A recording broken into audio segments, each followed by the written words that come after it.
is any attempt by former members to abrogate to themselves part of the history of the ANC, and in so doing, to misrepresent to the public that they remain part of the ANC, or that they are associated with it, or that a vote for them is in some shape or form a vote for the ANC or to fix the ANC.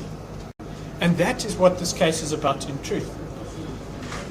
It is not a case, no attempt has been made, in fact, to prove that the ANC has a reputation in the ANC. Of course it does, but that is not what our case is about. Our case is not saying that when a voter walks into a ballot box and sees ANC with its logo at the top of the ballot papers, and much further down Umkhonto we Sizwe with its logo, that they will say that those two look the same. That's not our case. We are not saying that African National Congress sounds like Umkhonto we Sizwe. That's not our case. Our case is that Umkhonto we Sizwe is historically, indelibly associated with the ANC. And a political party that calls itself Umkhonto we Sizwe, simply by doing so, draws a link or an association with the ANC such that they will believe that while they continue to vote for a party called Umkhonto we Sizwe, they are in fact voting for the real ANC, or the ANC as they always knew it, or that this party is associated with it. And that is the misrepresentation which we seek to guard against in the passing off action. So there is, your Lordship will have noted that nowhere in the papers is there any direct comparison between ANC and Umkhonto we Sizwe. The comparison we draw is, where does the goodwill vest? What is the goodwill that we are seeking to assert or protect by way of this application? And that vests in the name Umkhonto we Sizwe. Your Lordship will be required to decide whether the ANC has a proprietary right in that goodwill, and if it does, whether that goodwill is being infringed upon through the actions of the Umkhonto we Sizwe as I have described. That's the passing off case.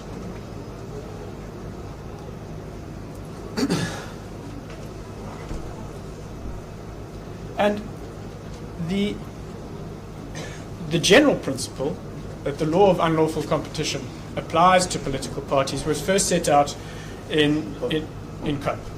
But I don't need to read it to you. It's paragraph 9. Well, I will just do so, just one sentence. Council were rightly, in my view, agreed that the law of unlawful competition applies to political parties. A political party may not employ unlawful means to attract votes.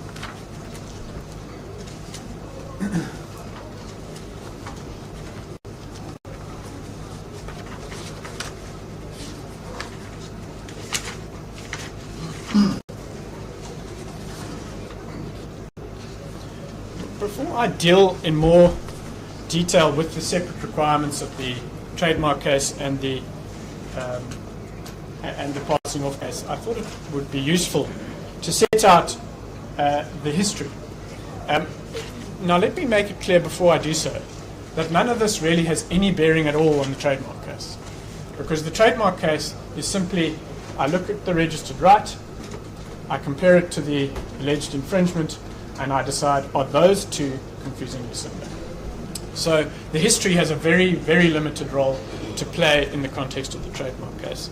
My learned friend may no doubt disagree, but certainly that is our submission to your Lordship. You will have seen, my Lord, that a central theme of the Umkhonto we Sizwe party's defence is that the name is res nullius. It belongs to no one.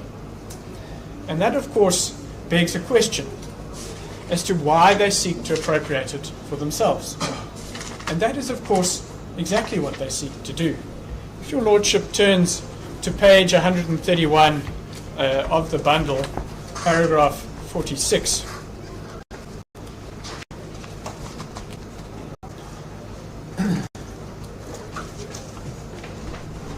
Mr. Kumalo says in terms, page 131, paragraph 46.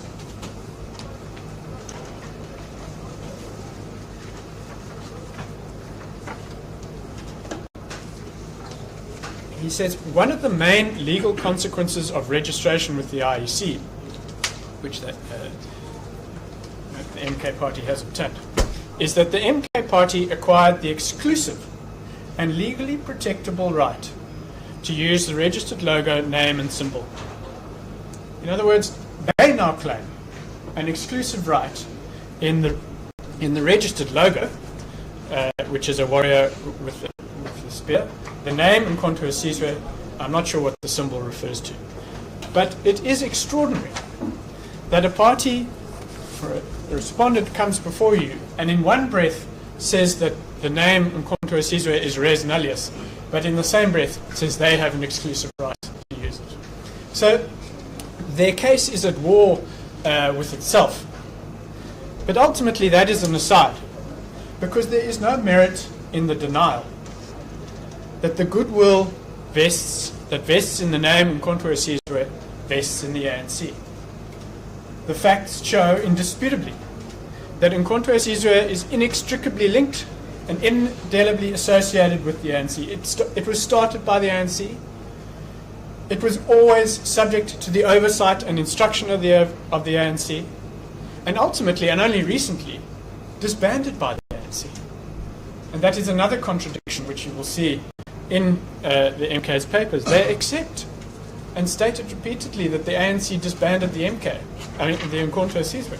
But how can they in the same breath claim that the ANC didn't control the MK? If it disbanded it, only the party that controls an organization can disband it. They accept that the ANC disbanded Nkonto Sizwe, but yet they claim, on some basis not entirely clear, that the ANC does not own the goodwill in the Nkonto Sizwe mark. Now, of course, it's not possible in a hearing such as this to recount its entire history, but it suffices for me to refer you to a few critical milestones. The first, now, if I can ask your Lordship to go to Annexure MK4, which is attached to Mr. Kamalo's affidavit, it's page 191.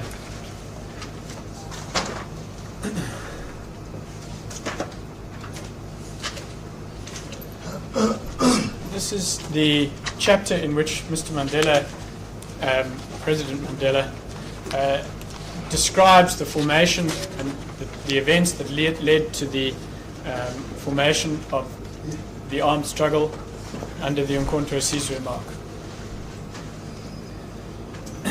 He explains that it happened shortly after the Sharpeville massacre on 21 March 1961, and he also explains that it was he that made the proposal initially to form Nkonto Sizwe, and that had been defeated first time round because ultimately Moses Kutane opposed the motion. He then explains that after a private meeting with Kutane, he went before the working committee again. And the part I want to read to you is on page 194 of the record, which is 260 of the book. It's the last two paragraphs. I apologize, I've gone to the... it went to the working committee, they approved it, and then it went to the executive committee, a meeting held in Durban, where again it met resistance, but ultimately passed. And that is then when he says, the National Executive formally endorsed the preliminary decision of the working committee. The Chief and others suggested that we should treat this new resolution. It's the penultimate paragraph. It's about 2/3 of the way down the 194.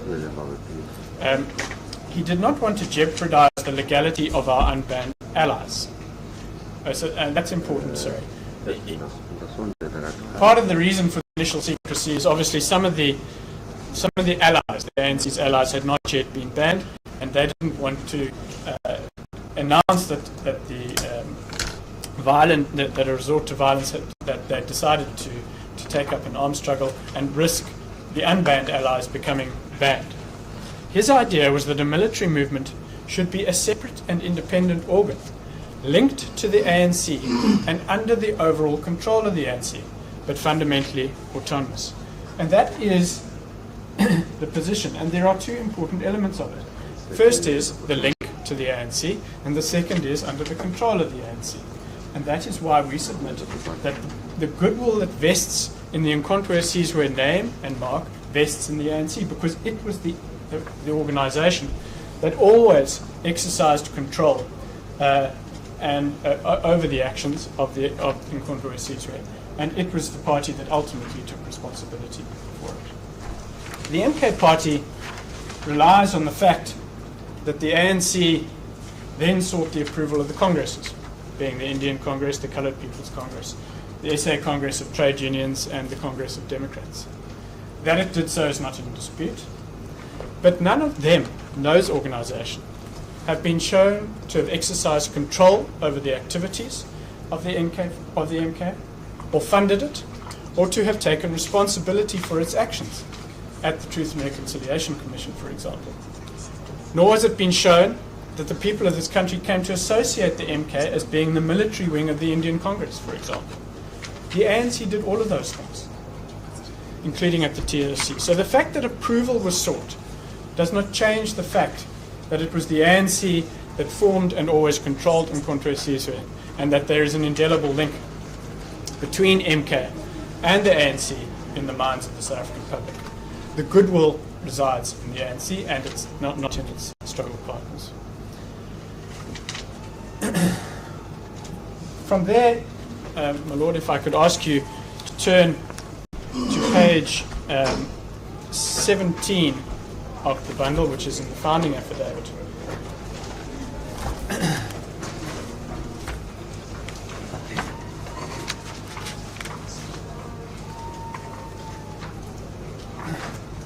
Mr. Mbalula explains in paragraph 36, in view of the... Sorry. Page 17.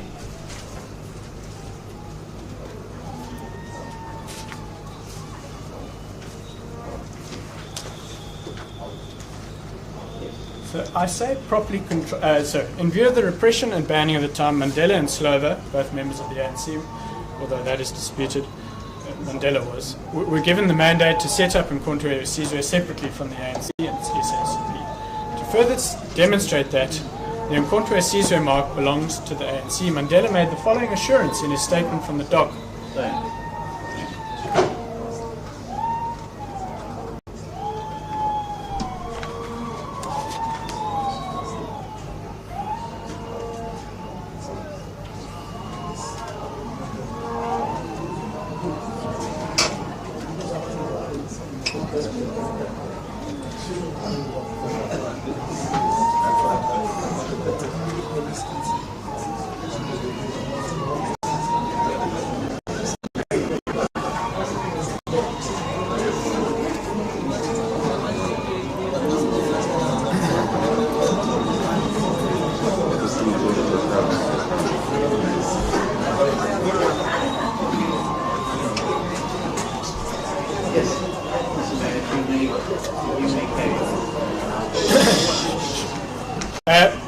Yes.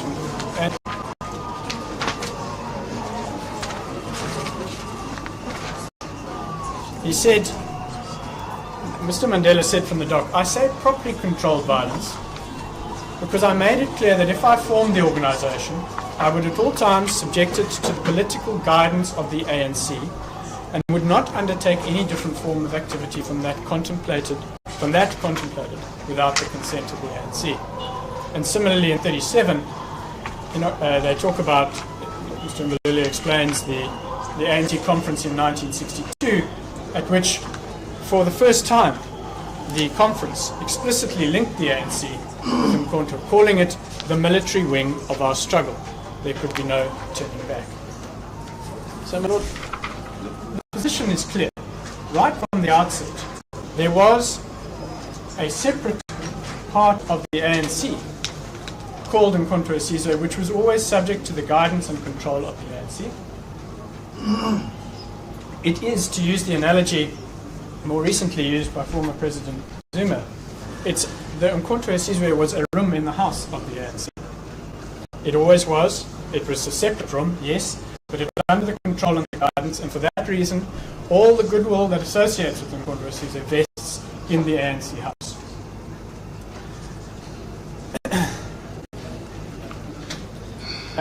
It is suggested by my learned, by Mr. Khumalo at page 121 of his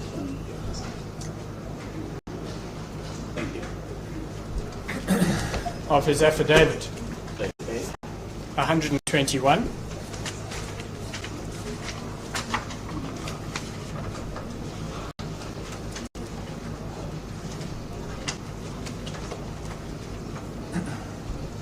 It suggested that during this time, when the ANC was banned, and it was only unbanned in 1990 by the time of the two decisions referred to, what they say is, in the second sentence, the time between the unbanning and the formation of, as well as the actual end of Umkhonto weSizwe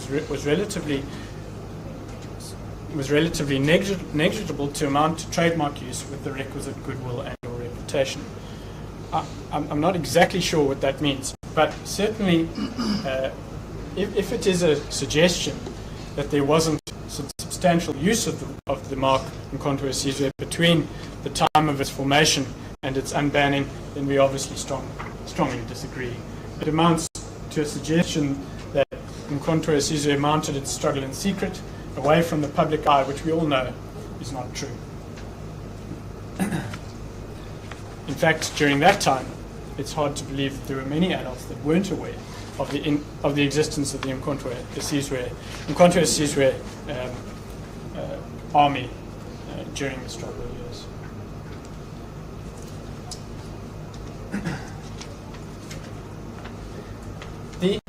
Although the respondent seeks at times to suggest that the ANC has no right in the goodwill that vests in the name, they do make a number of important concessions, and I just wanted to highlight some of those. They say, for example, that Umkhonto weSizwe was never the ANC's military wing, it was the struggle's military wing, and they say that the spear was not the spear of the ANC, it was the spear of the nation.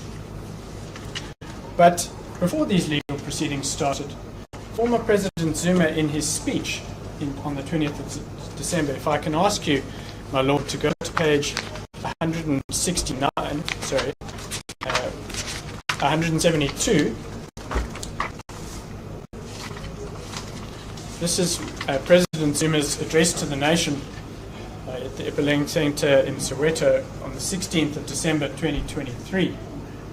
And it was at this speech, during this speech, that he announced that he would be voting for the MK party. And he said at page 175, and this is attached to the respondent's papers, of course, he said in the second paragraph, "I have been a member of the ANC Youth League.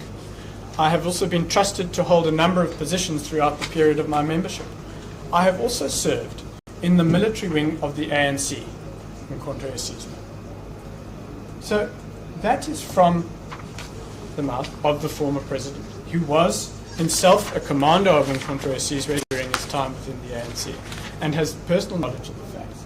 And he says in terms that Umkhonto weSizwe was the military wing of the ANC, and it is not therefore clear to me on what basis the party can now come before you and contend otherwise.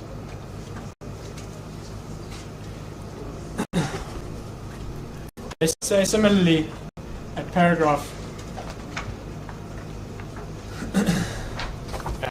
19.2, which you will find at page 117.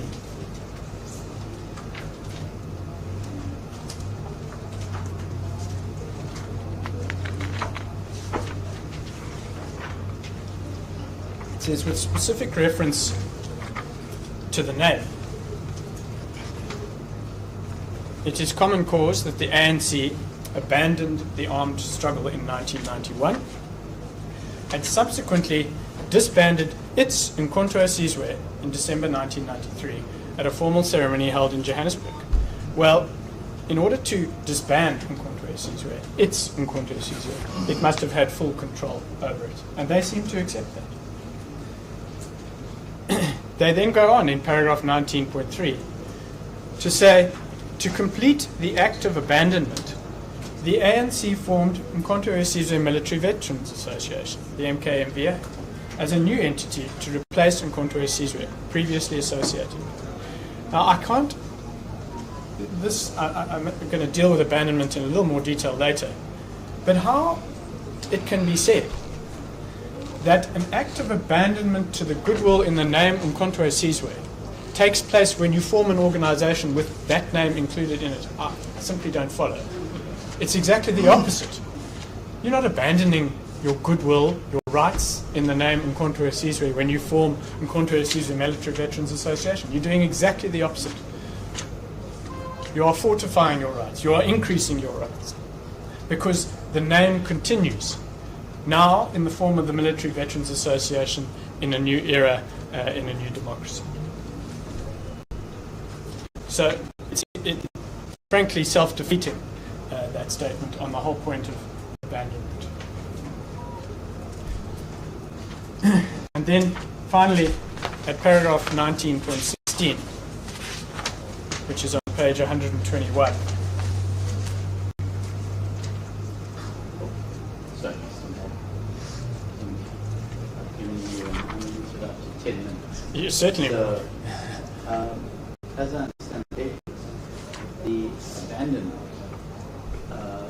took place because the existence of Umkhonto weSizwe after the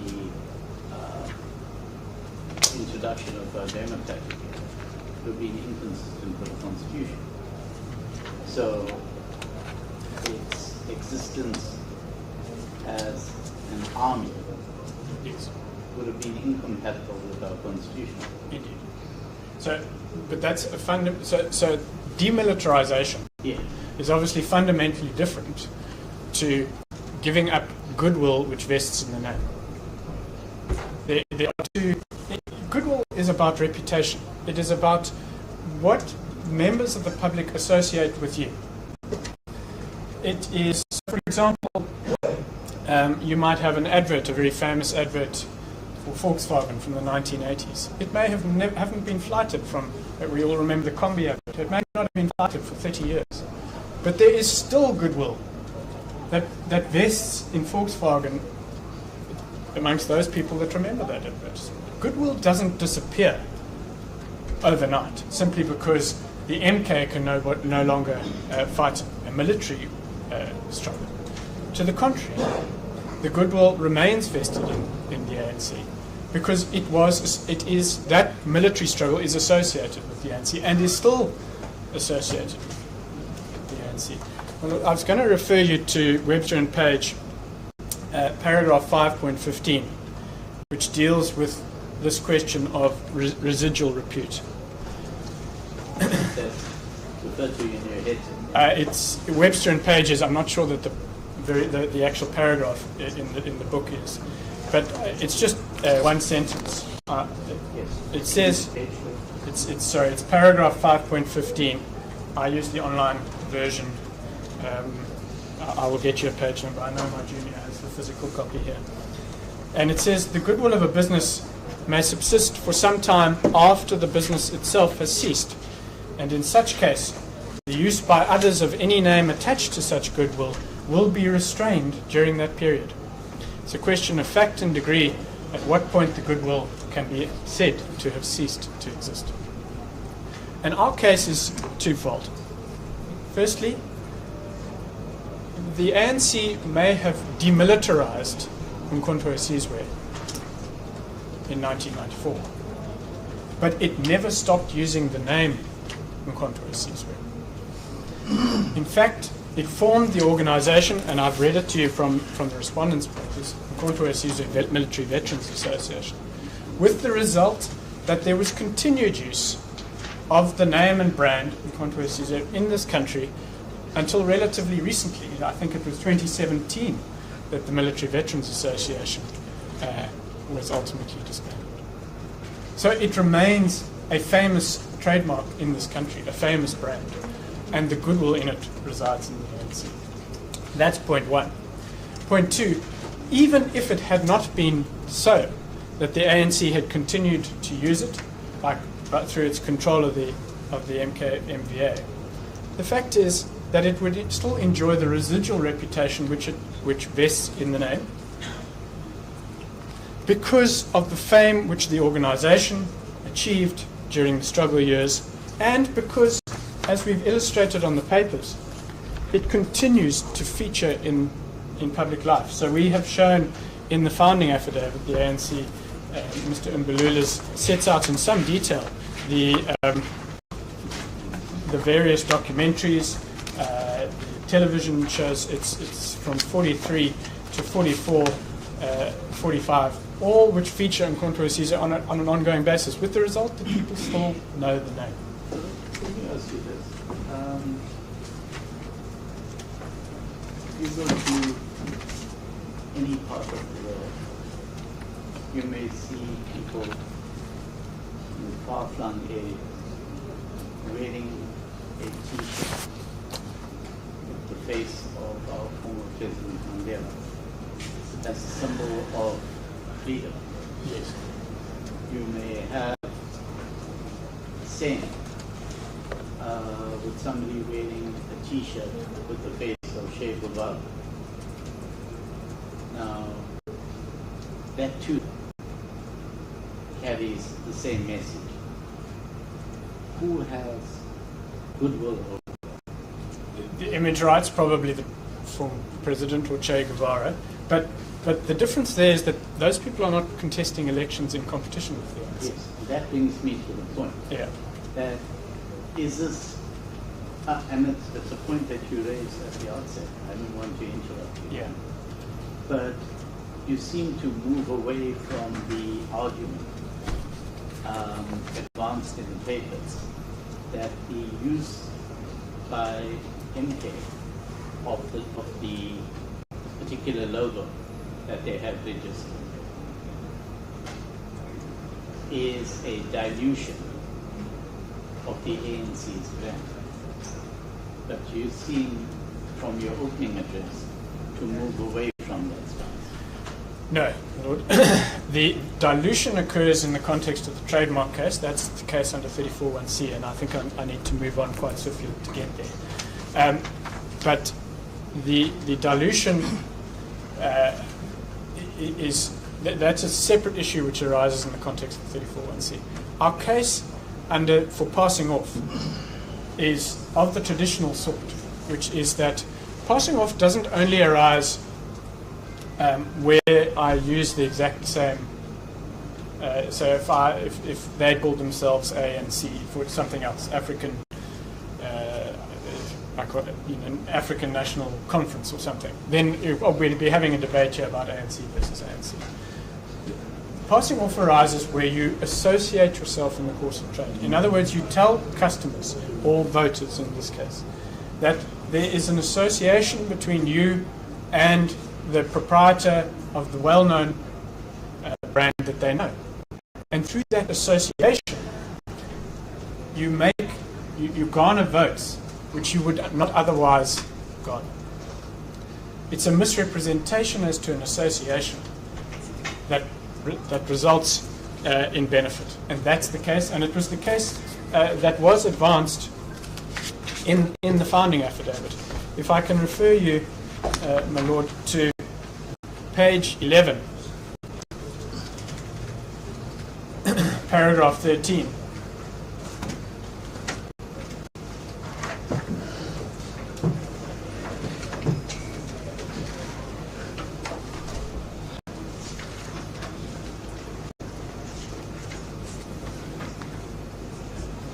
It says, this is Mr. Mbulula, on 26 December 2023, Dolani Kumalo, that's one of the founders of the MK party, stated that his party, or maybe their founder, stated that his party and the ANC's Umkhonto we Sizwe are all under one Umkhonto.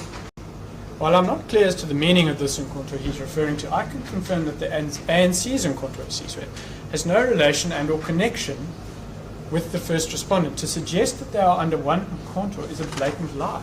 A video of Kamala addressing members of the public is attached. And then similarly in 14, on 30th of December, addressing a crowd of supporters, Zuma stated that he has not left the ANC, but the first respondent, his party, is one of the rooms within the ANC, which he will use to save the ANC. That's the association. That's the case. So those are the utterances as opposed to any passing of use of the logo. But it's all part of the same strategy. So the use of the logo, that is why they tell you in terms why they've adopted the logo. You just need to read into it.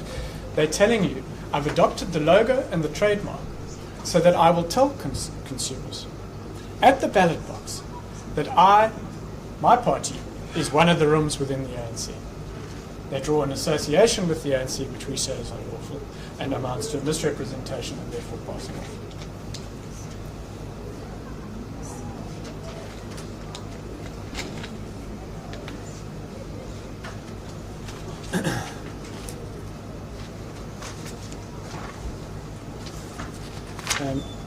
If I can then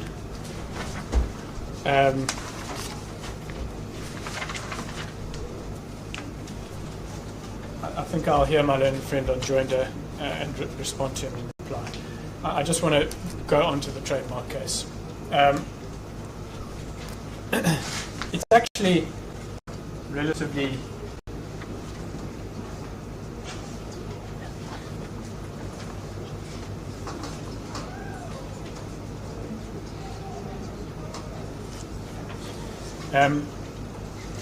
the trademark case is relatively straightforward. It's brought in terms of section 34(1)A and 34(1)C. That's at page 9. Yes. So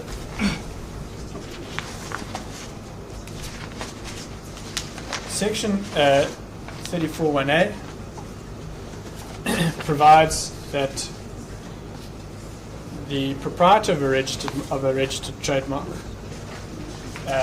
can prevent the use by any other third party or by a third party of a mark which is identical to or so similar to the registered mark and which is used in relation to the same services, such as to be likely to give rise to deception or confusion.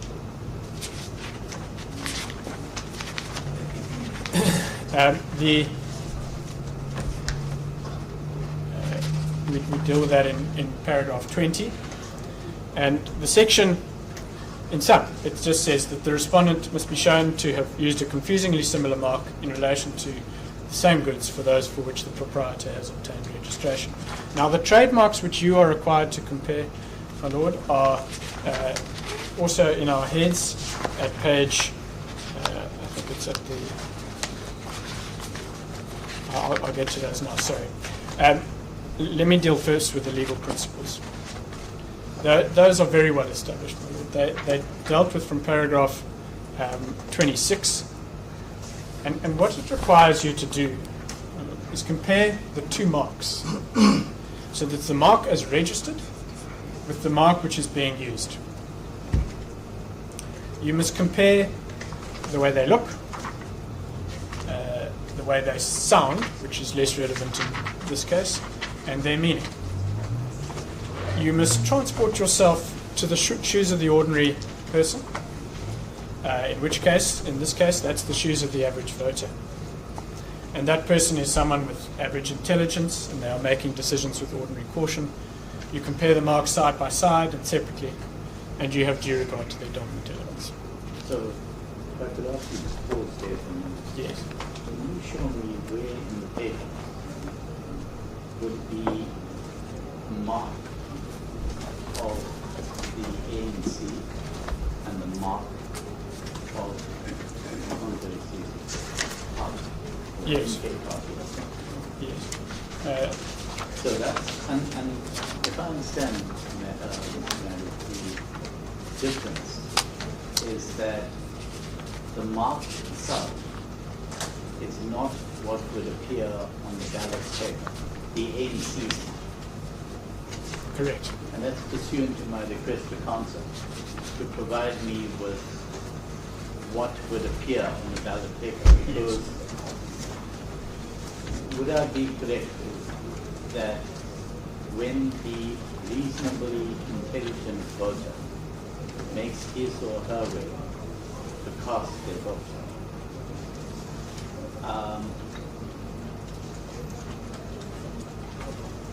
it's done within the confines of the booth where nobody else is present. It's done in an atmosphere where you reflect on the choices in front of you. And to the extent that there's any confusion, that has to be something which emerges from what you see in front of you. I disagree. Because parties campaign for 4 or 5 months for a reason. The entire campaign trail is about the education of voters. The confusion and deception is going to arise long before they get into the ballot box. It is already arising. It is arising through speeches and utterances and use of this mark, which is telling consumers that when they see this mark, the one that you will see on page 41 of the papers, when they see that mark in the ballot box and they put their tick next to it or cross, that will be a vote for one of the rooms of the ANC. No, but if I understand the case that you now advance, or the case that you advance, the confusion which you seek to avoid is not that which will happen on the 29th of May. Is that what you said? Well, that will be the culmination of it. But the confusion is already arising because of the use of basically an identical mark to the Inconquest logo. Because, and at the moment we're debating the trademark case, which I'm trying to keep separate. But as part of the passing off, of course, there's more factors that are going to lead to the confusion at the ballot box. And all of those combined are what we say. Right. Carry on, I'll reserve my trading explanation. Well, you asked for the comparison which you are required to make. It's on page 40, is the registered trademark.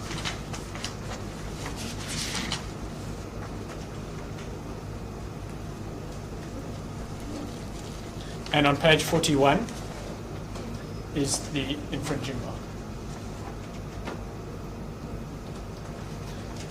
I really have to stress this given your questioning on me.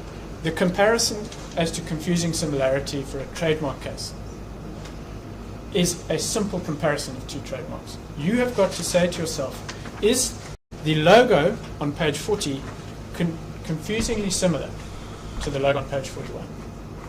And with respect, it's hard to see how one can find otherwise. It is virtually identical. It is a warrior holding a spear. The spear is identical. The headgear of the man, in fact, the whole head is identical. The foot positioning, the leg positioning is identical. The garment around his midriff is identical. The only difference is the position of the spear. They are confusingly similar marks. Wouldn't a distinctive difference be that the image that appears, the logo that appears at page 40, is not placed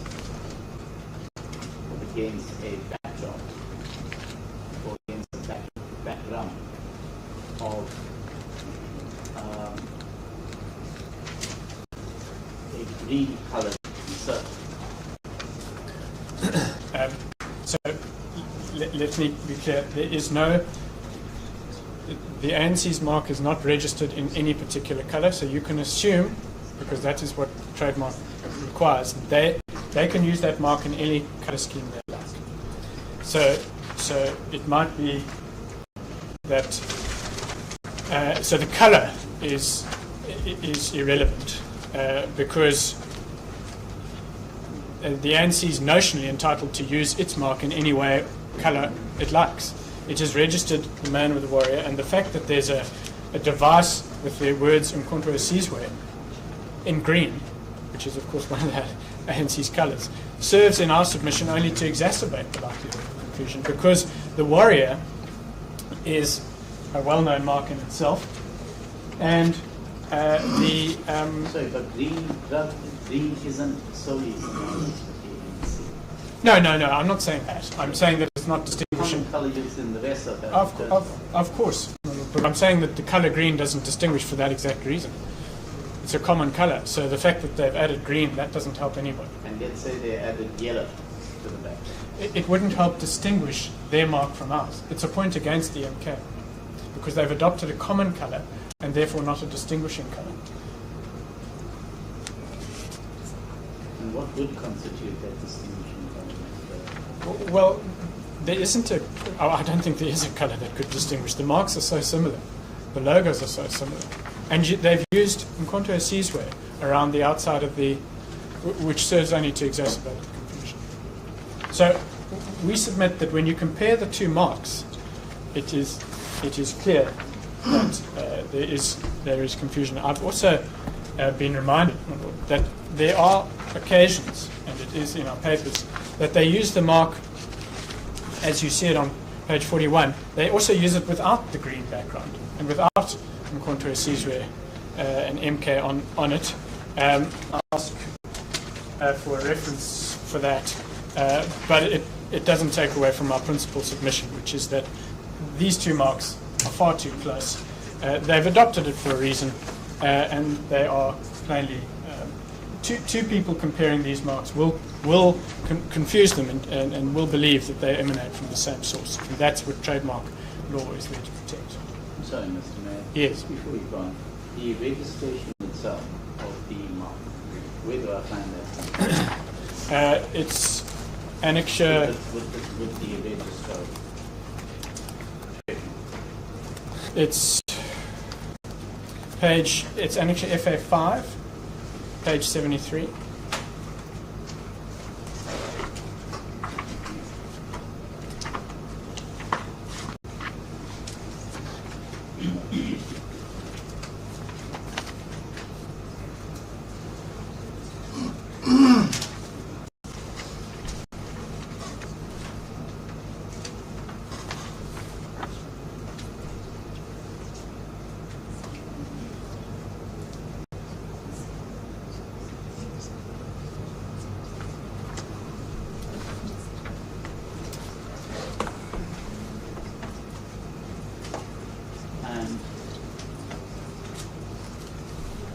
Do I understand your submission then that FA3 is the logo of or the emblem of the warrior with the shield and the spear? Yep. FA5 on page 73. Yes. Yes. And there's no reference to colour at all. Correct. Which means that the ANC is not limited as to the colour scheme in which it can use its mark.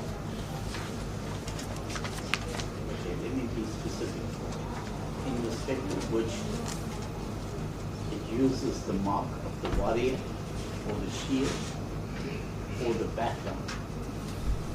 It can use, it could equally adopt a shield in the background. There would be it would still be using its mark. Yes, but its mark is restricted to the figure. Yes, that's its exclusive right. And the addition, we say, of a green-coloured ring around it with Umkhonto Sizwe does nothing to distinguish from the registered mark.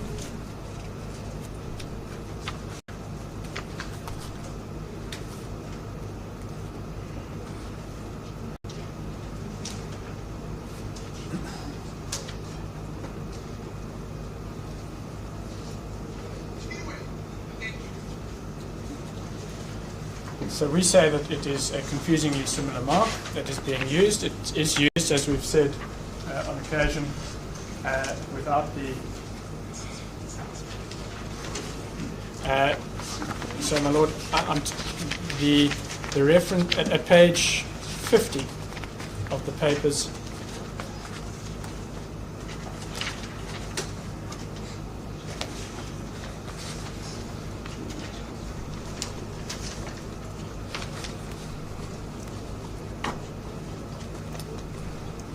Sorry, apparently it's in the video at page 50, my lord, where they use the the warrior with the spear without the background. I thought we said it. Yeah. Okay. And we've said that, again, I'll get you the reference, but we have said that in the papers too.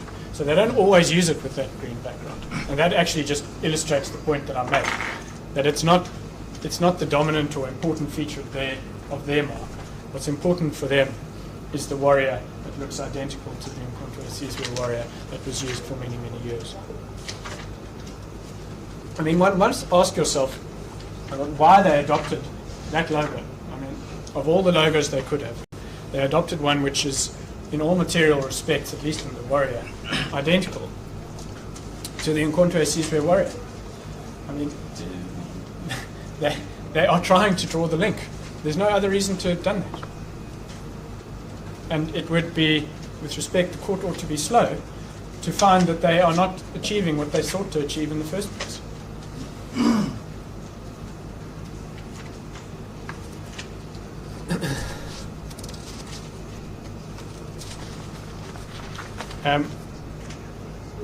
Then insofar as the services are concerned, my lord, we deal with this in paragraph 21 of our heads of argument. The mark is registered for a variety of services in class 41. It is registered for what is referred to as the class heading. Well, I prepared a short bundle of authorities, just of the ones of the authorities that I intend to refer to today. Not every authority in our heads. If I could hand that up.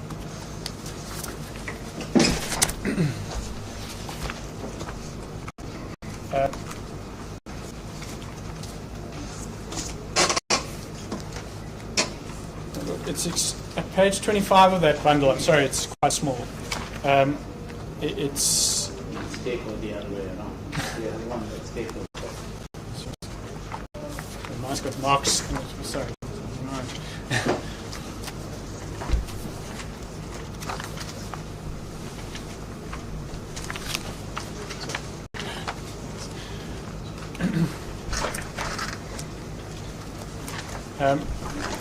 Page 25 of the bundle, paragraph 11. It's a judgment of His Lordship Mr. Justice Lowe in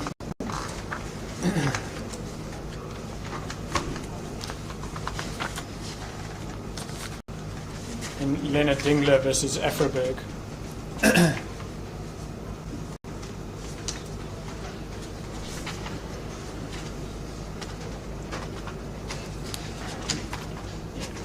It says South Africa applies the International Classification of Goods and Services, known as the Nice Classification System, in respect to the classification of trademarks. At the time of registration of the plaintiff trademark, the applicable version was the 9th edition, which was published in 2006 and came into operation on 1 January. The Nice classification classifies goods into 34 classes and services into 11 classes.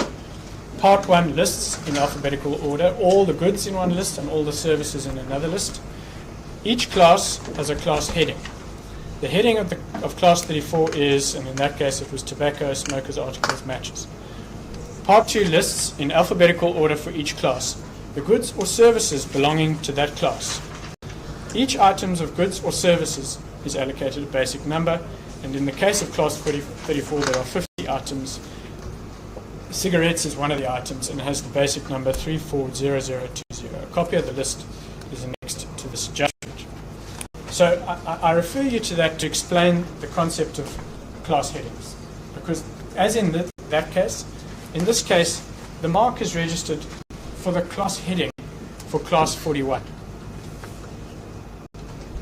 Now, class 41 covers a wide range of services, right from training to sport. It's a regulation attached to the Trademarks Act. It's Regulation 3.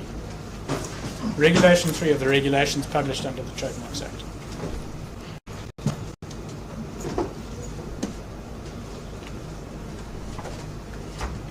But what you will find there is in any event reproduced on the trademark registration certificate FA5. That is the class heading which you will find for class 41. The reason why I asked is that although class 41 at page 73 on the registration reads education and entertainment, cultural activities including legacy projects. Your heads go much further, and that's what I'm asking. Yes. Where do I find that? It's based on the, as I say, it's a matter of law. Those classifications are attached to the Trademarks Act's Schedule 3.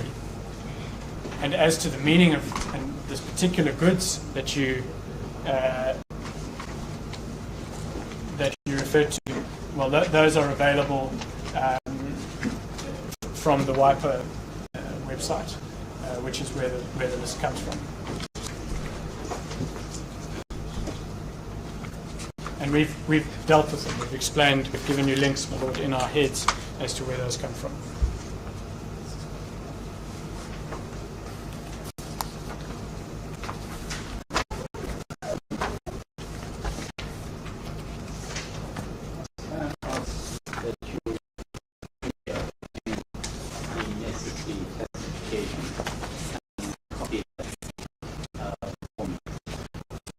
Whole of class 41?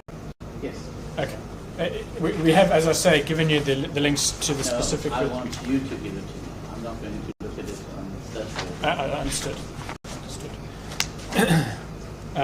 And anyway, we will give that to you. Some of the services include, as we've said in our heads, the arranging of congresses, conferences and symposiums. And political parties do that as a matter of course. They arrange congresses. In fact, a congress is a meeting of political organizations. And it also includes political speech writing, which again, political parties do as a matter of course.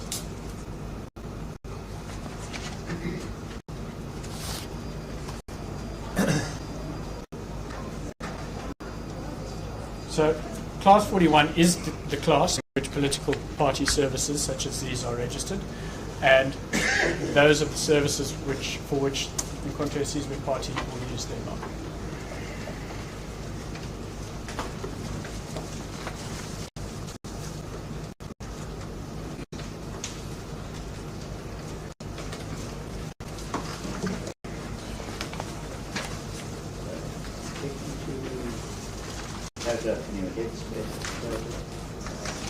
Paragraph 22.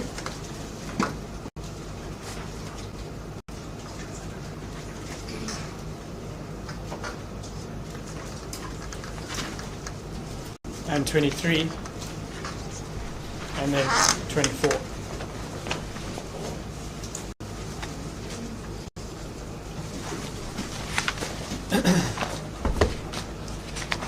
I'm conscious of the time. I've had an hour. And I still need to give some time to my junior to deal with the points in limine to the extent necessary. If I can then, in the time available, deal with section 34(1)(c). The requirements are dealt with in paragraph 40 of our heads.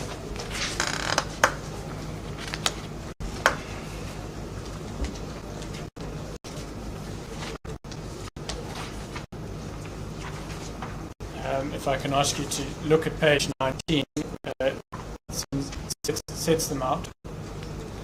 Now, it says the defendant must be shown to use a mark which is identical or similar to the plaintiff's registered mark.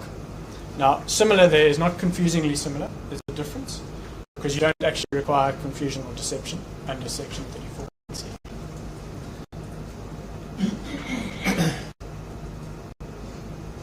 The best way of explaining it, or I hope a good way of explaining it is simply an association. In other words, even if I'm not confused into thinking it's the same organization, I recognize the symbol because it is similar to the one that I know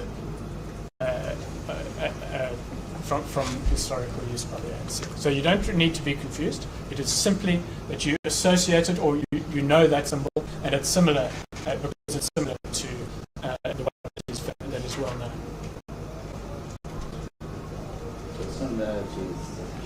Similarity is sufficient, and we've given you, Lord, in our heads the test, which is at paragraph 42 of our heads from the Salty Cracks decision. It says the test, in my view, is that the likeness in the marks should be easy to recognize, and a connection will be made or a link established between them. This, of course, gives expression to the approach which recognizes first impressions and imperfect recollection and eschews undue period. So it's simply I recognize that mark because I've seen it before and I associate it with the one I've seen it before. Without any unnecessary interrogation. Exactly. I just associate it. I see the use is unauthorized. That is clearly established here. In the course of trade, would be likely to take unfair advantage or be detrimental to the distinctive character or repute of the plaintiff's registered trademark. And we say this is actually really a very clear case of taking unfair advantage of the reputation which vests in this logo. It's clearly a very well-known logo. It's been used. The evidence is overwhelming. It's been used for decades. And that's why Nkonto Sizwe adopted it. The similarity here, I've dealt with that. And insofar as dilution is concerned, if I can ask you to have a look at paragraph 40 of the Cape Cookies decision, which is on page 36.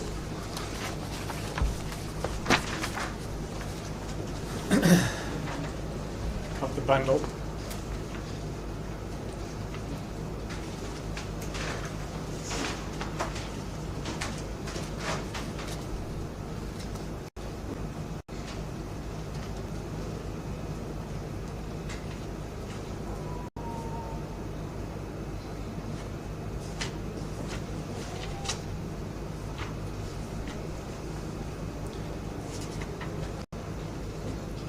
National Brands submitted that Cape Cookies would be likely to take unfair advantage of the power of attraction, the prestige and repute of the Salty Cracks mark. It is submitted with some force that this has been built up over a considerable period and with a considerable investment of money. Cape Cookies chose to go into direct competition with it. The use of the similar mark will enable Cape Cookies to ride on the coattails of National Brands as regards the well-established Salty Cracks mark without itself having to expend time and money to achieve an equally competitive position.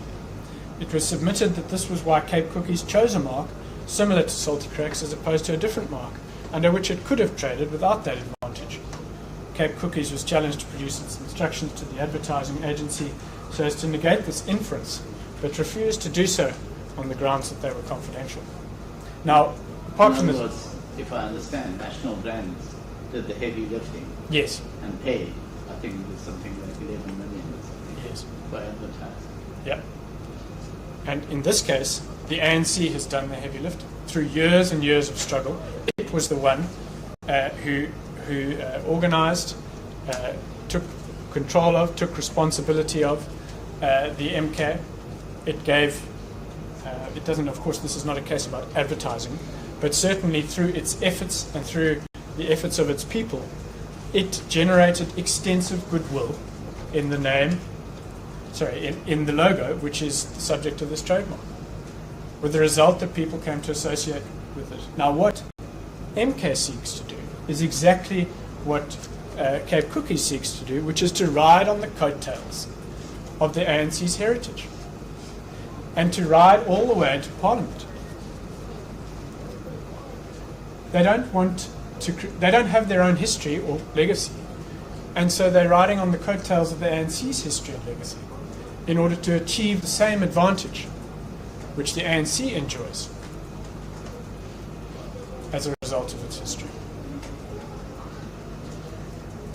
And that's where the dilution of the value, the advertising value, the power of attraction, the prestige, the repute that vests in this mark is being diluted.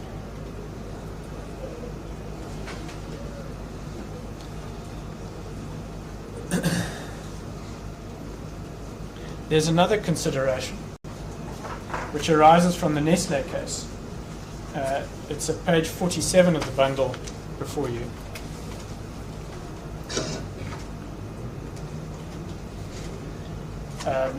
Paragraph 52. I'm not going to read it to you, my lord, for time constraints. I'm just going to explain. Page 47, paragraph 52.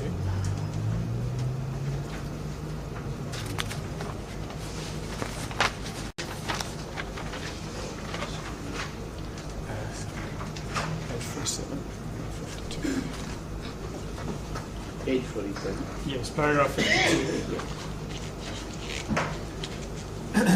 And what the court there found is the unfairness, because that was section 34(1)(c), arises not only on the riding on the coattails, which I've already addressed you, but also in this respect. Consider for a moment that the ANC wished to exploit the goodwill that it enjoys in this logo. Now, if it were to start using its man, its warrior with a spear, it cannot do so without also promoting the MK party. Because it is now using a mark that is so similar that the two will be associated. And so it, in the same way as happened in the Kit Kat case, you are reducing the pulling power, the advertising value of a mark which is famous, which has been made famous by the ANC, and that is taking unfair advantage of the reputation which rests in this logo trademark. So that's the 34(1)(c) case. Finally, on the passing off, I have obviously addressed you when I started on the question of reputation, and I explained really through the history that the ANC enjoys extensive goodwill in Contra Sizwe as a mark. It enjoys extensive goodwill in the logo, and it similarly enjoys extensive goodwill in the shortening of the name MK. There's no real dispute, I'll hear from my learned friend, as to the fact that those are well-known, very well-known marks in this country. The dispute seems to be about who owns the goodwill, and I've addressed you extensively about why it is that the ANC, to the exclusion of all others, owns the goodwill. But I should also make clear that even if you weren't to accept all my submissions on that point, the fact that there may be others,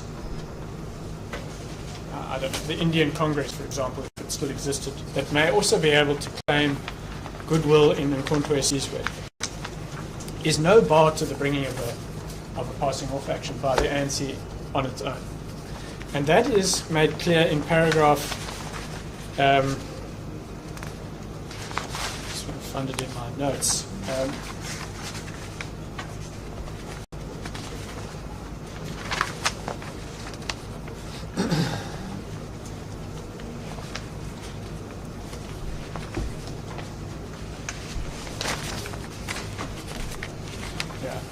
It's paragraph 5.13 of Webster and Page South African Law. Sorry, 15.13.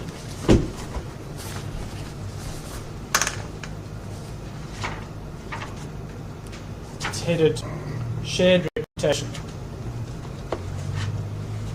It says, what has been said in the previous paragraph regarding a single source is subject to the qualification that it is possible for a particular symbol to have been used by more than one independent or unassociated trader so as to have become known as indicative of the goods or services of all of them.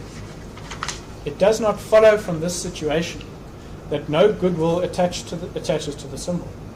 The goodwill vests in each of the traders who have so used it, and each will be entitled to restrain use thereof by an outsider who has no right to use it.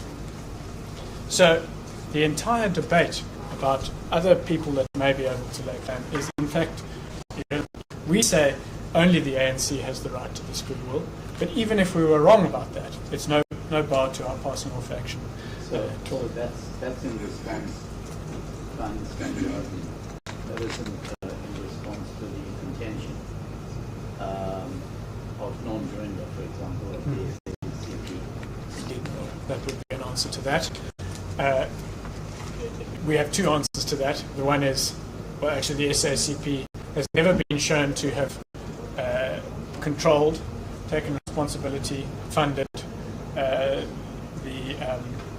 it is in alliance with the ANC, of course, but it has never been suggested or shown that people associate Mkhonto we Sizwe as the military wing of the MK party. But if they do, then again we say it doesn't matter for the reasons I've said. And in any event, as you know, the SACP has filed an affidavit in these proceedings in which they say they follow the leader, they follow the lead of the ANC as the leader of the alliance. So there are two requirements for passing off. The first is proof of reputation, and we say we have established. I don't think there can be serious questions over it. We have established common law rights, reputation, goodwill in the name Mkhonto we Sizwe, in the name MK, in the logo, and that goodwill vests in us. And then the question is, well, is there a misrepresentation made by a rival trader? And I just want to go, please, because I think it's obviously critical given the questions that you've posed to me. If I can go to paragraph 55 of our heads on page 24.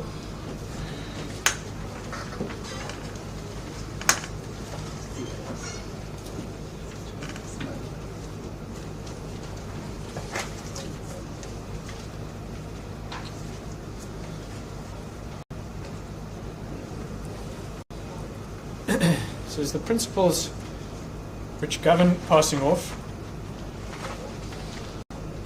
were restated by the Supreme Court of Appeal in Adidas versus Pepco. They are well established. In essence, passing off protects the trader, in this case a political party, against deception or confusion arising from a misrepresentation by a rival concerning a trade source or business connection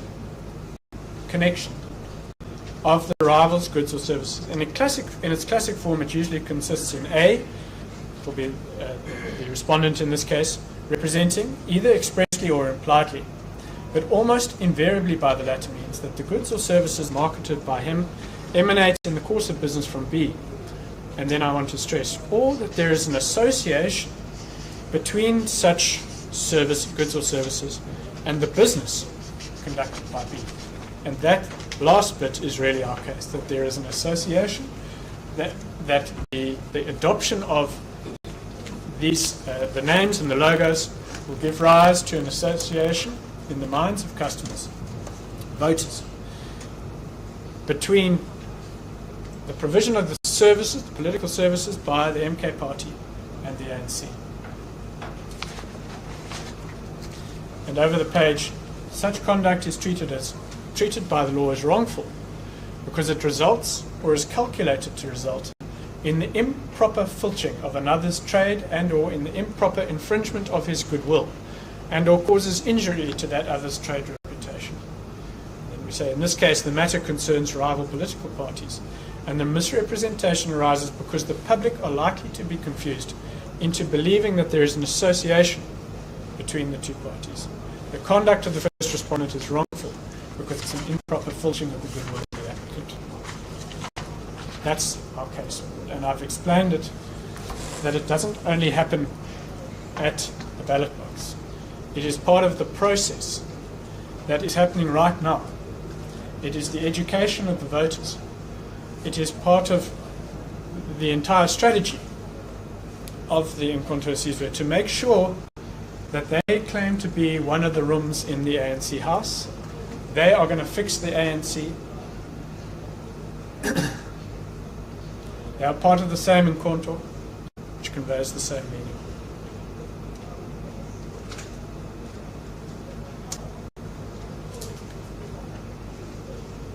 And to convey that message, they use the ANC symbols so as to confuse and deceive voters into believing that there is a connection when in truth there's not.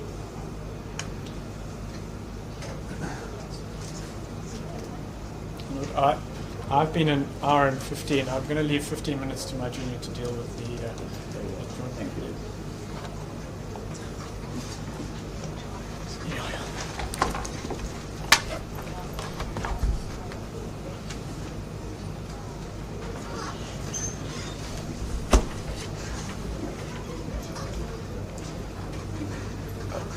My Lord, in the 15 minutes that I have, I will briefly deal with three preliminary issues. The first is in regards to the jurisdiction, the second, lis pendens and res judicata, and then lastly I'll deal with the question about whether the ANC has standing to bring this application. Now, His Lordship has been informed that this court doesn't have jurisdiction to deal with the matter, given the fact that it was before the Electoral Commission, the Electoral Court, and it is that court, so it's argued, that has the power to decide this particular dispute. We've of course made out our case in the replying affidavit as well as in the heads. But the thrust of the point simply is that the Electoral Court and the Electoral Commission is there to deal and manage elections. That is its role. It has no power under the Trademarks Act to deal with trademark disputes, and that's expressly set out in the Trademark Act. The test for that you will find in section 16.1 of the Electoral Commissions Act, which states that, rather actually be section 21, which states that the Electoral Court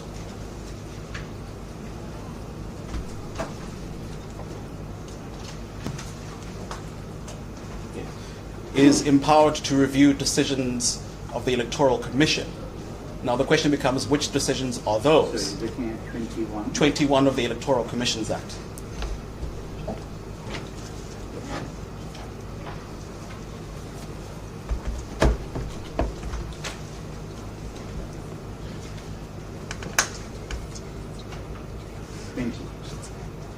Sorry, so 90, yes, so you see that in section 20, under chapter 5.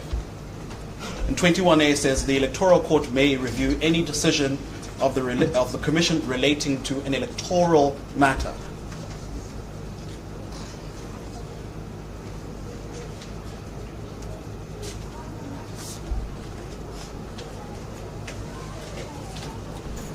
The question then becomes, what are those electoral matters that it refers to? And you will find the answer to that in sections 15 and 16 of the same Act. Section 15 starts off by saying, I'm sorry.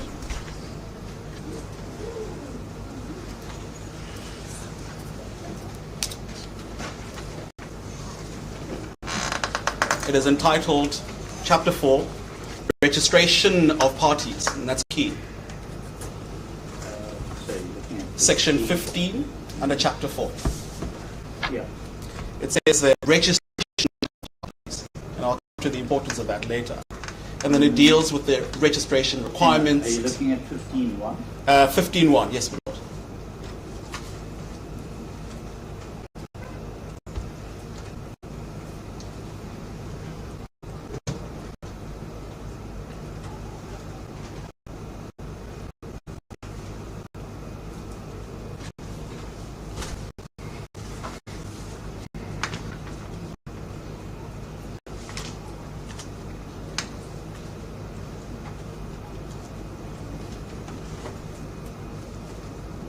I'm just trying to figure out where you're reading from. The registration. Yes, so it says it's entitled Chapter 4. No, I've got that. Yes. So 15.1. Yes, so it says it's entitled Registration of Parties, and then it reads, the Chief Electoral Officer shall, yes, upon application by a party in the prescribed form, register such party in accordance with this chapter in respect of, and then it sets out what that is. And then you turn to section 16, because these two have to be read together.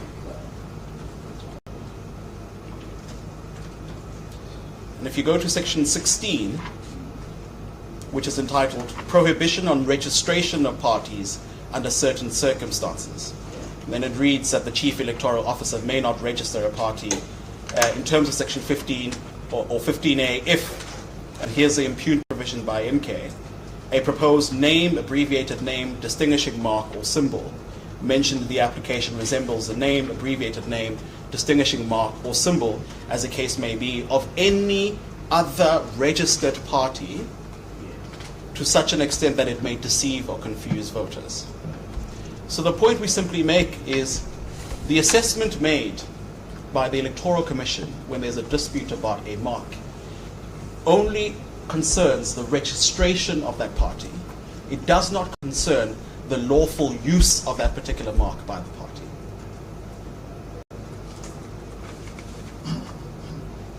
And the lawful use in this particular instance, where there is in fact a trademark question, cannot be an issue that's decided by the Electoral Court or the Commission.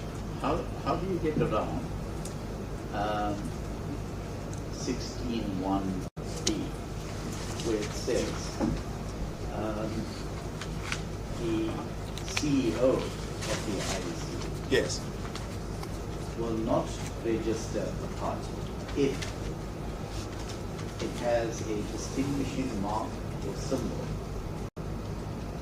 as the case may be, of any other registered party, Yes. to the extent that it may deceive or confuse. Yes. So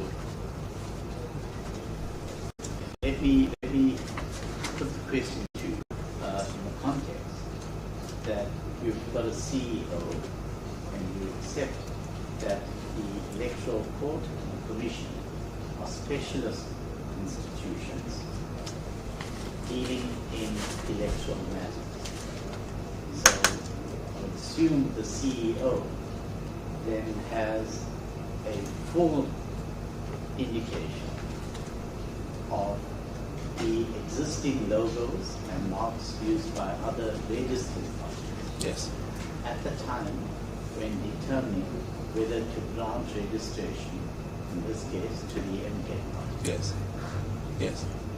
Now, in that context, the CEO decides, I will authorize the use Yes. of the logo. Where does that?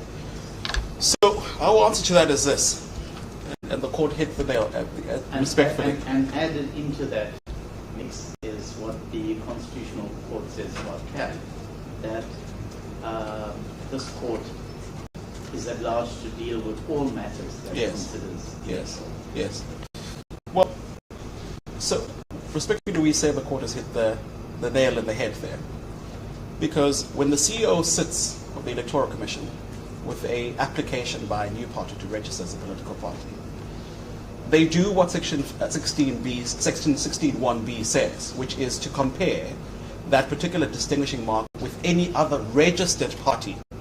Registered party can only mean a political party in the context of the Electoral Commissions Yes. Act. And so, And we know that the ANC was registered well before him. absolutely. So that mark, its registration, Yes. was already before the Yes. IEC. Yes. And where I'm getting at is the exercise carried out by the IEC in granting authorization on the 15th and 16th is to the extent that we authorizing a mark which, in our view, doesn't lead to confusion. Yes, no, but the exercise that they conduct is to look at the mark of another registered political party Yes. against the mark of the proposed applicant to make a decision about whether there's in fact a similarity between these particular marks. Yes. But it goes That- further, and they invite parties to object. Yes, absolutely. But that particular exercise doesn't mean that it considers all the registered trademarks by a party that alleges that they have rights to that. All it is looking at is the logo of the ANC against the logo of Mkhonto weSizwe for the purposes of registration. But what it doesn't do is look at the trademark register and compare every logo there is under the sun with that which is being applied for. And if I understand your argument correctly, they would look, what concerns the IAC is what would be on the ballot, on the ballot sheet, or on any other mark or symbol of the party? Is it only on the ballot sheet? Only the mark of a registered political party, because its function is only to decide whether this party should be registered or not. It doesn't decide whether this is a lawful use of a trademark. That's not its function. Isn't it? And I'm raising this with you because you probably want to deal with it in the trial, the marriage process.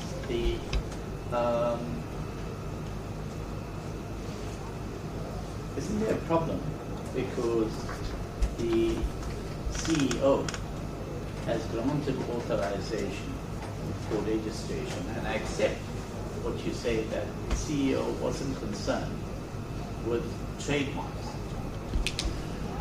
and any registered rights flowing from them, or any rights flowing from the registration of the trademark. But to the extent that the CEO has granted the MK party authorization to use that logo, doesn't that constitute a problem? Because until that decision, that's a valid, one must accept that that's a valid decision. It hasn't been a sale. How does that decision, which remains valid, weigh up against what is being sought by through this court? Because effectively, the applicants are asking me to strike down what the CEO of the IAC has authorized the MK party. No, with respect.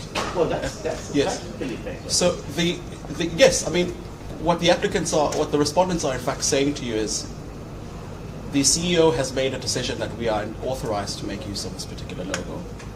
If you grant the ANC the relief that they are seeking, the argument is that we would be prevented from being able to contest and to exercise our rights to political rights under Section 19. And that's the argument about lawfulness, etc.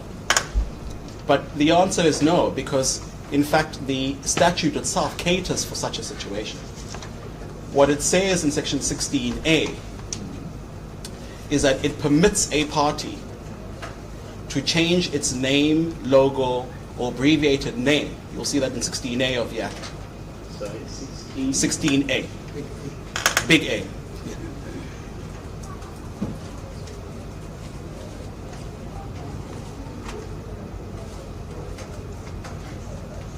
But So, in the context yes, of the preceding section, yes. 16A assumes an objection from another political party to the use of that name. And in that context, you're then permitted to go back and revisit the name that you may have given to your party. No, I mean, yes, it would have to be, but it would have to also, what it also in fact means is that if the court were to be with us, that there is in fact a violation of the trademark, or that we've made out a case in passing off, the remedy for MK is not that they would be stopped from being able to contest the elections. They have to change their name. That have to change their name. Because we say that is a violation of the Trademark Act, which the Electoral Court doesn't have jurisdiction to deal with. Someone's splitting hairs. Respectfully, no. Because the court has to read both statutes together, and it can't ignore the Trademark Act. Because the nub of the argument, if you were to take MK's argument to its logical conclusion, it means that for as long as you are a registered political party, you have carte blanche to use whatever trademark there is under the sun. They could tomorrow call themselves a Coca-Cola party. And because they call themselves a Coca-Cola party, Coca-Cola has no recourse before any court to enforce its trademark. That can't be correct. Coca-Cola might not be able to complain to the Electoral Court, but it most certainly can complain before this court that a registered political party is making use of its trademark. Otherwise, then there's absolute free reign, and the Trademarks Act means absolutely nothing for people who have trademarks as long as you are a registered political party. That absolutely cannot be correct. There was no attempt to review this decision. There was, and that review, as I understand, came to an end on the 24th of November. And the answer from the Electoral Commission was that the ANC didn't object and therefore had no standing to complain about the logo. But the ANC's answer, that's why it's in fact before this court, is, well, the Electoral Commission doesn't sit with the Registrar of Trademarks and looks at those. It only looks at similarity between its logo, the ANC, and the logo of the MK.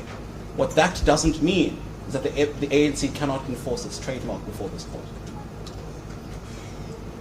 What it does mean is that the logo of the ANC is not a logo which would, in relation to the logo used by MK, is that it would not deceive or confuse voters. Yes, and that's not the case we make out. Yes. So, and that's why you will find nowhere in the papers a comparison between the ANC logo on the one hand and the MK logo on the other.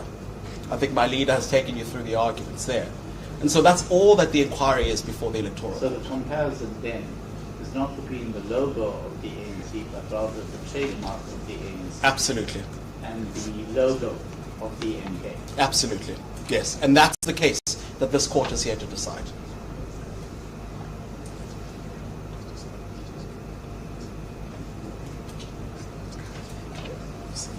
So my leader reminds me that what the electoral court has in fact done, or the commission has done, is to compare the logo of the ANC as it appears on the ballot against the logo of MK.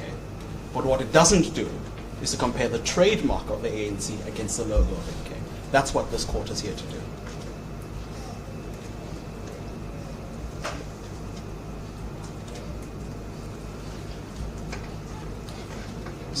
My Lord, I've exhausted most of the first argument I was going to make, and I'm grateful for the questions.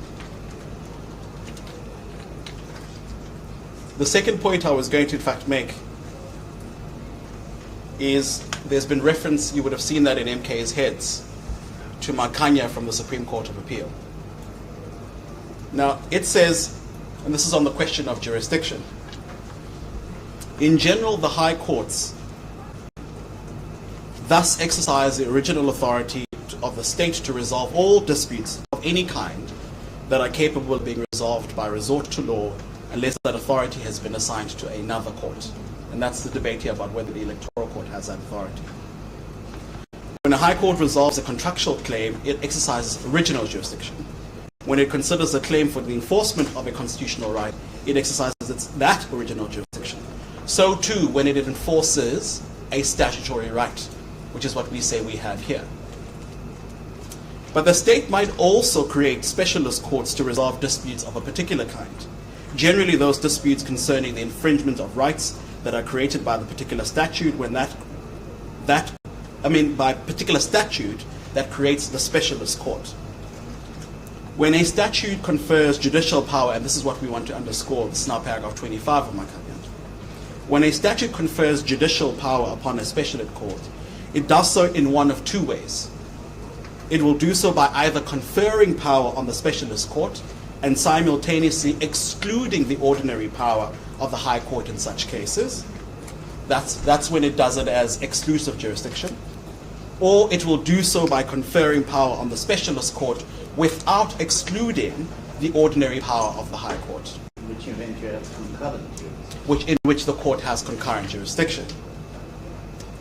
And so what we say about that is, one, you will find nowhere in the Electoral Act or the Electoral Commissions Act where the exclusion of this court in respect of jurisdiction is made. Nowhere.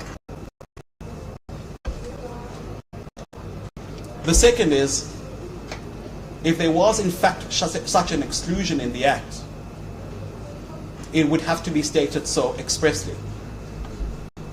And we rely for that proposition on the judgment of the Constitutional Court in Competition Commission versus Group 5, in paragraph 45, where the court says if the High Court's jurisdiction is to be excluded, it has to be stated so expressly.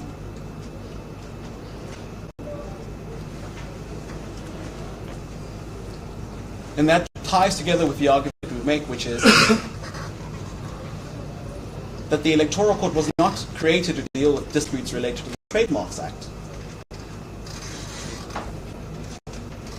It only has the power to review decisions against the Commission in respect of registration of a political party. And then lastly, on this question about concurrent jurisdiction, it's in fact been recently dealt with by the Supreme Court of Appeal. It might be a judgment His Lordship is aware of, in Standard Bank versus Tobejani. Those were the cases in which claims that fall within the monetary jurisdiction of the matched court were brought within the High Court. And the question became there, can the High Court turn away those particular claims? And the court said, no. If you have jurisdiction, you must exercise it. You don't have a discretion there. And there's nothing to suggest on the Electoral Commissions Act or the Electoral Act that this court doesn't in fact have jurisdiction to deal with the trademarks dispute. Now, if I could then deal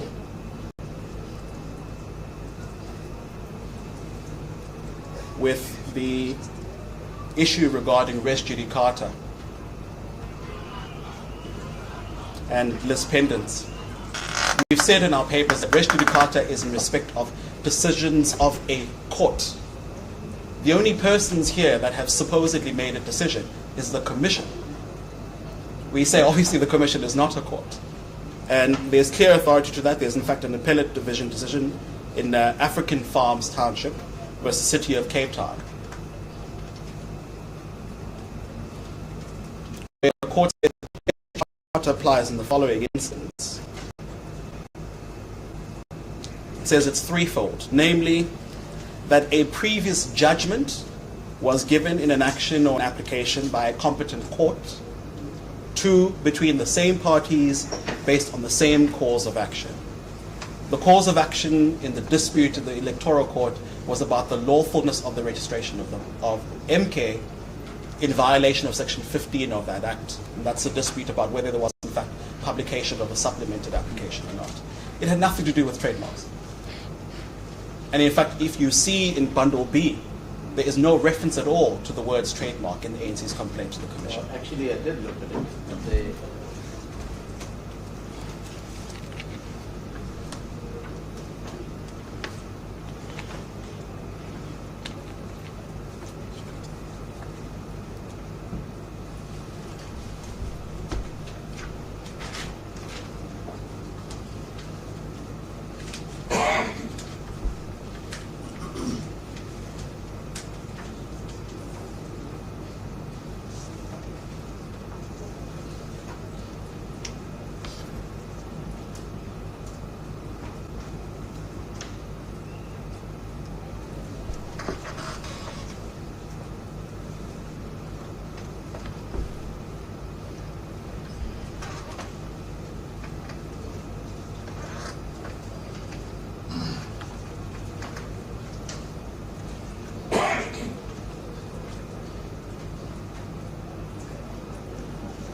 These are your papers in Bundle B, Mr. Ramaphosa. Yes.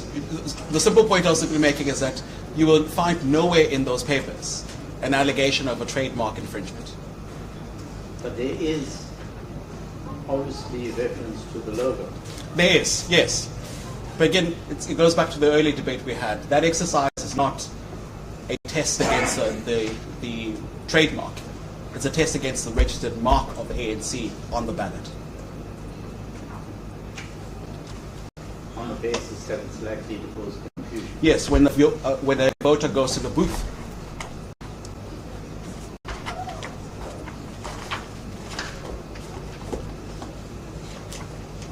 I did tell you that I went through the papers and I found that the word trademark is mentioned at page 22 of Bundle B. 66.2. 66. Distinguishing mark registered from Congress has been registered as a trademark by the MK Legacy. I'm sorry, my lord. Where are you reading from? Page 22 of Bundle B. Paragraph 66.2. 22. 66.2. Yes. You have it?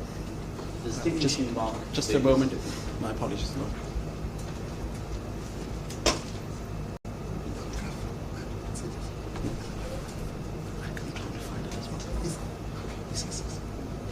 66.2. I don't seem to have that. I have 62. 66, paragraph 66, maybe turn you to your colleagues.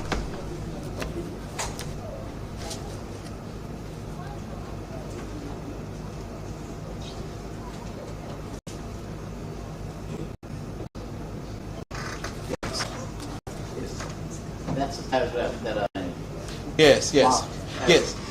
as No. reference to the trademark. I accept that it's not squarely before the commission, but it nonetheless is mentioned. Yes, I mean, I'm happy to accept that. The simple point is the commission didn't decide the dispute in relation to the trademark. It might have been mentioned as way of background, but to simply say that the commission was asked to decide the trademark dispute is simply not true. Lord, I'm mindful of time, and the court has been very generous with me. If I could simply wrap up. I've made the point about res judicata. It's very clear in our law. It has to be a decision by a court. There's no court decision on this issue. And it wasn't an issue that was lis pendens before the electoral court, again because the court was not called to decide whether the MK logo violates the trademark of the ANC. It was about whether MK was lawfully registered in terms of Section 15. And then lastly, on this question about standing, we make only 2 points. The first is that there's no application brought before you to declare the assignment made by by the legacy projects to the ANC to be declared unconstitutional or contrary laws. Nowhere there. The second is, it seems a thrust of the complaint, and you will find that in MK's answering affidavit at page 130 of the papers, paragraphs 43 and 44. His Lordship need not go there, but it's just for noting. They say the assignment was not accompanied by a bona fide intention to transfer rights, but an ulterior purpose. The courts cannot give legal recognition to the said agreement, which is also in violation in that the true name and purpose of the agreement is not the legitimate transfer of rights, but to defeat political rights. So it seems that they say that there's some mystery or ulterior motive. His Lordship knows ulterior motive is not a ground upon which you declare an assignment to be, or a contract to be unlawful. In any event, is a motion proceedings. Yes. Equivalent to me making a determination on the floor. Yes. Motion proceedings. Yes. Yes. No, I appreciate that intervention of His Lordship. That's really the thrust of the point. You don't have that before you. The case is not in fact made out. In any event, to the extent that it is in fact made out, ulterior motive is not a basis upon which you strike down the contract. The test is set out clearly in Vidica and Barques and in all of those judgments of the Constitutional Court. Lord, unless there are any specific questions which we'll probably have to deal with in reply, those are my submissions. We'll take the adjournment at this stage. Return in All rise.